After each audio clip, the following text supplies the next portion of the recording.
Shalom Bapak Ibu dan saudara-saudara yang terkasih di dalam Tuhan. Kebenaran saat ini berjudul Jangan Melawan Tuhan. Saudara-saudara, semua kita pasti mengalami persoalan atau masalah. Tidak ada kita yang tidak memiliki masalah. Mungkin juga sedang berada dalam masalah.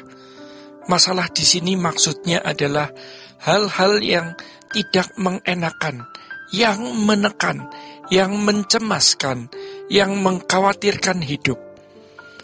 Ke depan, kita tidak tahu apa yang akan terjadi atas diri kita, atas orang-orang yang kita kasihi, dari keluarga sendiri, keluarga besar, sahabat, handai tolan, dan lainnya.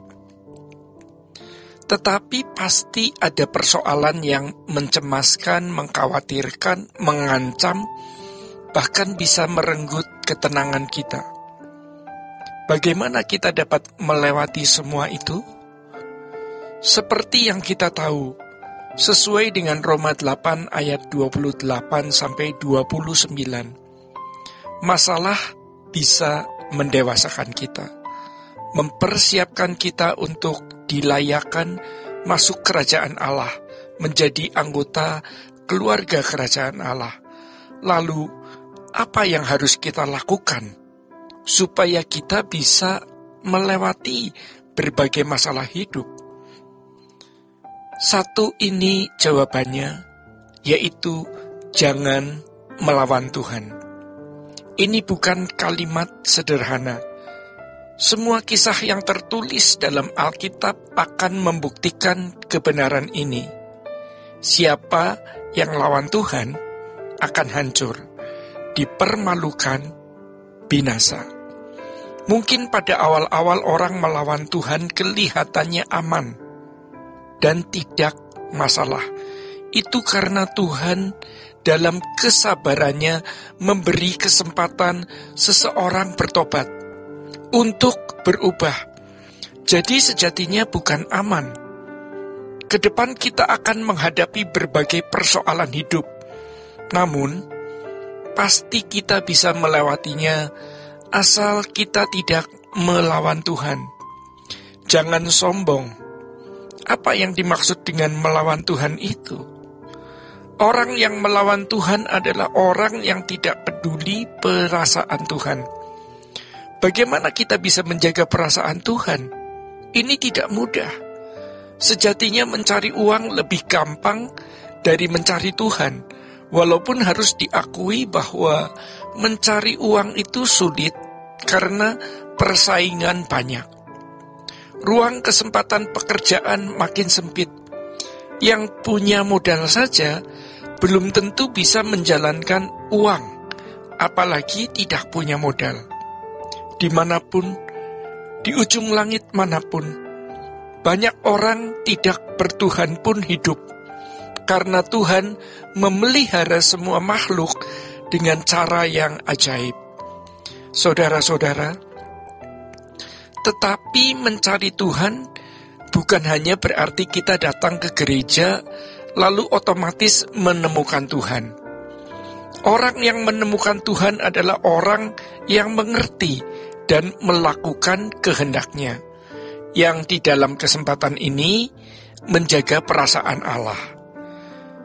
Mudah kalau hanya beragama, tetapi bagaimana kita bisa memiliki hubungan dengan Tuhan, sehingga perasaan kita nyambung dengan perasaan Tuhan, dan kita mengerti apa yang Allah tidak sukai dan apa yang Allah sukai.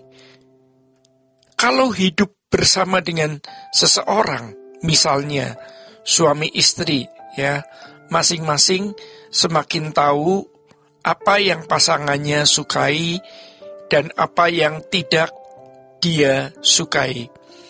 Dan tentu sebagai manusia yang baik, ia akan berusaha melakukan apa yang pasangannya sukai dan tidak melakukan apa yang membuat dia tersinggung. Bergaul terus dalam perjalanan waktu yang panjang dan serius, baru kita bisa menemukan perasaan Allah. Kalau hanya kebaktian atau doa, itu mudah. Harus punya tekad yang kuat menyentuh Allah.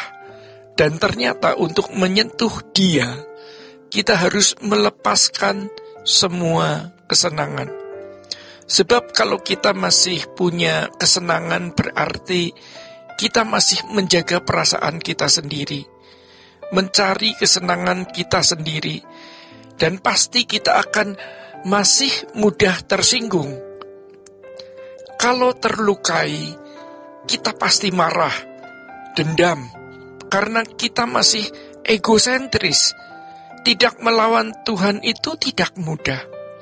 Dan sesuai dengan umur rohaninya, seseorang dituntut untuk mengerti perasaan Allah dan melakukan apa yang tepat seperti yang Allah kehendaki. Kalau masih kanak-kanak, masih kanak-kanak rohani apalagi, Tuhan bisa maklum.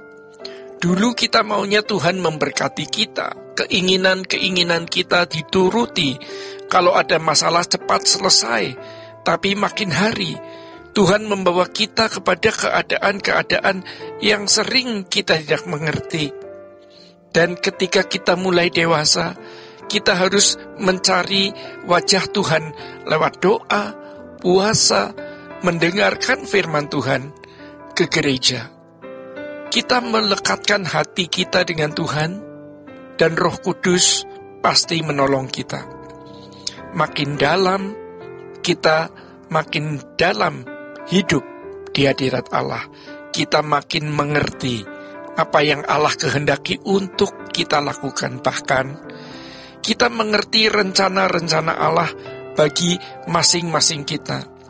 Jadi tidak melukai hati Tuhan itu bukan hanya menjadi orang yang baik, tidak melanggar hukum. Agama lain juga mengajarkan itu. Tetapi yang Tuhan kehendaki kita mengerti perasaannya, mengerti pikirannya. Itulah sebabnya dalam Filipi 2 ayat 5-7 firman Tuhan mengatakan, hendaklah kamu dalam hidupmu bersama menaruh pikiran dan perasaan yang terdapat juga dalam Kristus Yesus.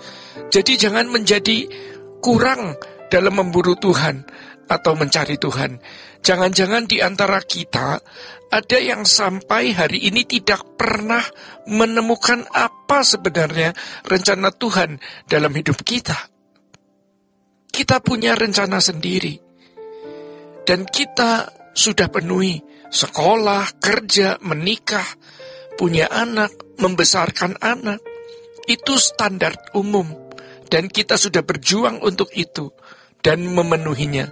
Tetapi tahukah kita apa maksud Tuhan secara khusus untuk hidup kita masing-masing? Bapak, Ibu, dan saudara-saudara yang terkasih di dalam Tuhan, demikian kebenaran pada saat ini. Tuhan Yesus memberkati.